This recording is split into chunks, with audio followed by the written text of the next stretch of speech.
안녕하세요. 새아이 엄마 봉플로입니다. 추석 연휴 잘 보내고 계신가요? 명절 연휴라고 하면 어른들은 음식 만들기, 또 친지들 만나기, 술 마시기, 또 밀린 잠자기 등을 생각한다면 아이들은 주로 노는 계획을 세울 텐데요. 역시 명절 때는 게임을 생각하지 않을 수가 없습니다. 엄마 아빠가 친가 외가에 가서 제사 지내고 가족들을 만나는 틈을 타서 아이들은 평상시 학교, 학원 때문에 맘 놓고 하지 못했던 게임을 맘먹고 밤새도록 하기도 합니다. 우리 집도 예외는 아니었어요. 우리 집 둘째 아이는 남자아이입니다. 게임이 남자아이들의 전유물은 아니지만 성향상 여자아이들보다는 남자아이들이 게임을 즐겨하고 하는 비율도 훨씬 많은 것 같습니다. 이 애가 어릴 때는 캐롤이라는 슈팅 게임을 많이 했는데요. 추석 같은 연휴 때는 제가 바쁜 틈을 타서 일명 현질이라고 하죠. 친척들에게 돈을 받아서 게임머니로 충전을 하다가 큰 금액을 충전하다가 들켜서 혼이 나기도 했었습니다.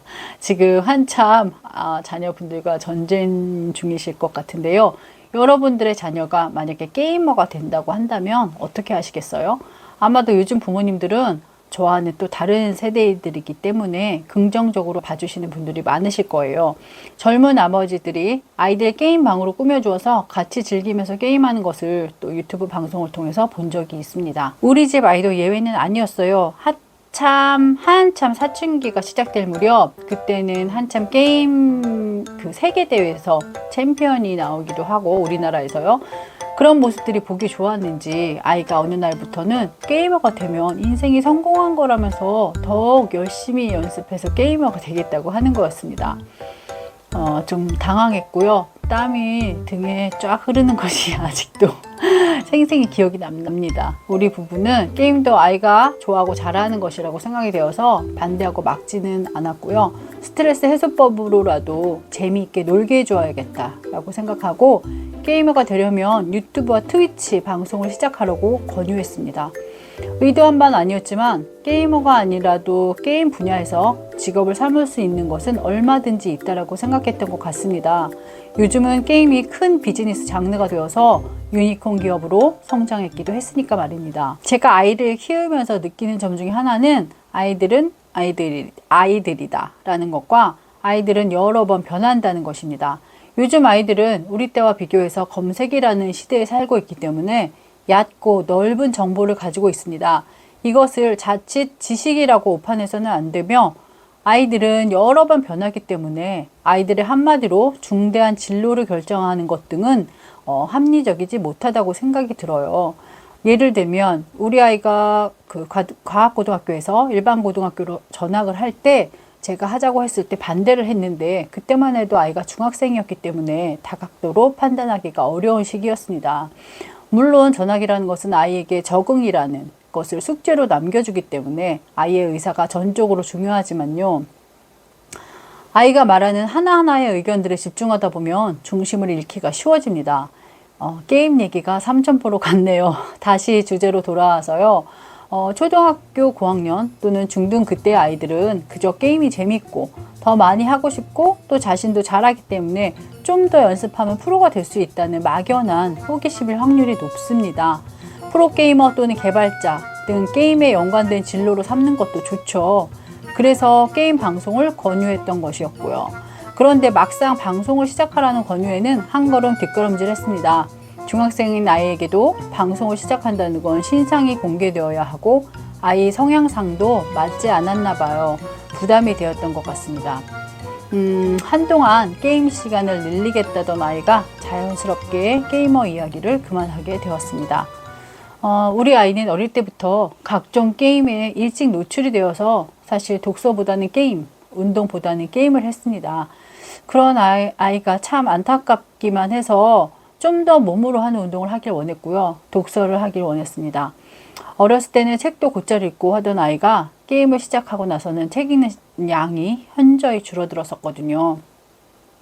이렇게 게임을 좋아하던 아이지만 단 한 가지 게임만 하는 아이들에게 없었던 것이 있다면 그건 바로 자제력이었어요. 지금도 아들은 저한테 충고합니다. 엄마 방송할 때 아이들 게임해도 된다고 방송하면 안 돼요. 특히 고등학생들은 스스로 조절할 수 있는 아이들만 공부랑 게임이랑 같이 할 수 있는 것 같아요. 근데 그러긴 정말 어려워 라고 종종 저한테 충고를 합니다. 아마도 본인도 완벽히 조절할 수는 없었을 거예요. 특히 어린 학생들한테는 더 그렇고요. 결론부터 말씀드리면 고등학생 때 게임은 하지 않은 것이 사실 맞습니다. 혹시 아이들이 너무 과도하게 게임에 치중해서 통제가 잘 안 되는 경우라면 제가 그 게임하는 우리 아이를 눈동냥으로 지켜보면서 그리고 말하기 싫어하는 아이와 그래도 게임에 대한 대화도 조금씩 나누면서 느꼈던 점, 그래서 어느 정도는 게임을 허용을 해주었던 저의 생각과 경험을 말씀드려 보겠습니다.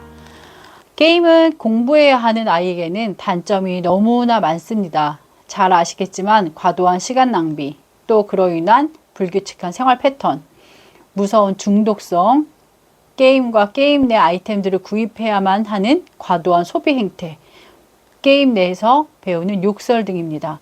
반면에 장점도 분명히 있는 것 같습니다. 저는 게임을 전혀 모릅니다.